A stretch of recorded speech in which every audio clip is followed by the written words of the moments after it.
মসজিদে বিয়ে পড়ানো ভালো নাকি ছেলে মেয়েদের বাড়িতে আগ্ধ হওয়া ভালো?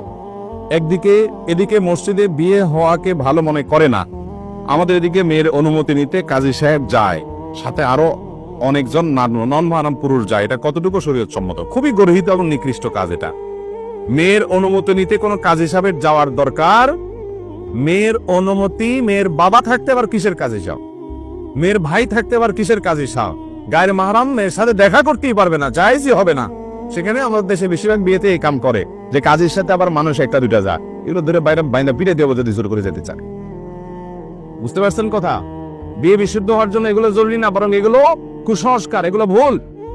মেয়ের অনুমতি, মেয়ের বাপ যদি জিজ্ঞেস করেন মা তোমাকে অমুকের সাথে বিয়ে দিচ্ছি, এই ফ্যামিলি তুমি তো জানো সবকিছু, মেয়ে যদি আলহামদুলিল্লাহ বলে, বাস বাপ আয়সা বলবে আমার মেয়ের অনুমতি আছে, যথেষ্ট, আর কিছু লাগবে না।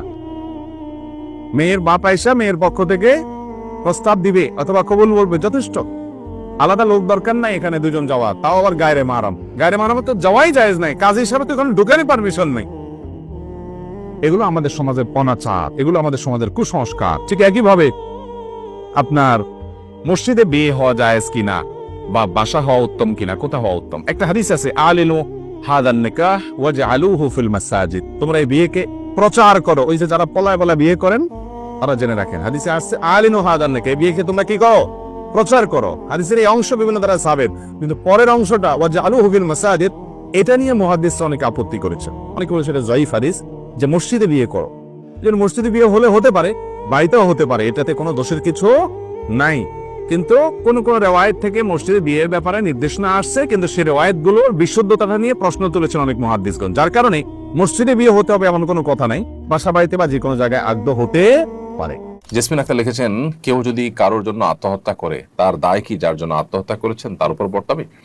না, তার দায় তার উপরে বর্তাবে না, কারণ আল্লাহ তাআলা বলেছেন ওয়া আল্লাহ তাযিরু ওয়াজরাতুন বিজরা উখরা, কারোর পাপের বোঝা অন্য কেউ বহন করবে না। এবং কোরআন সুন্নাহর কোথাও এরকম কোনো কথা বলা হয়নি যে একজনের পাপের বোঝা আরেকজন বহন করবে। সেজন্য যে আত্মহত্যা করেছে তার দায় তার নিজের উপরেই বর্তাবে, অন্য কারোর উপরে সেটি বর্তাবে না।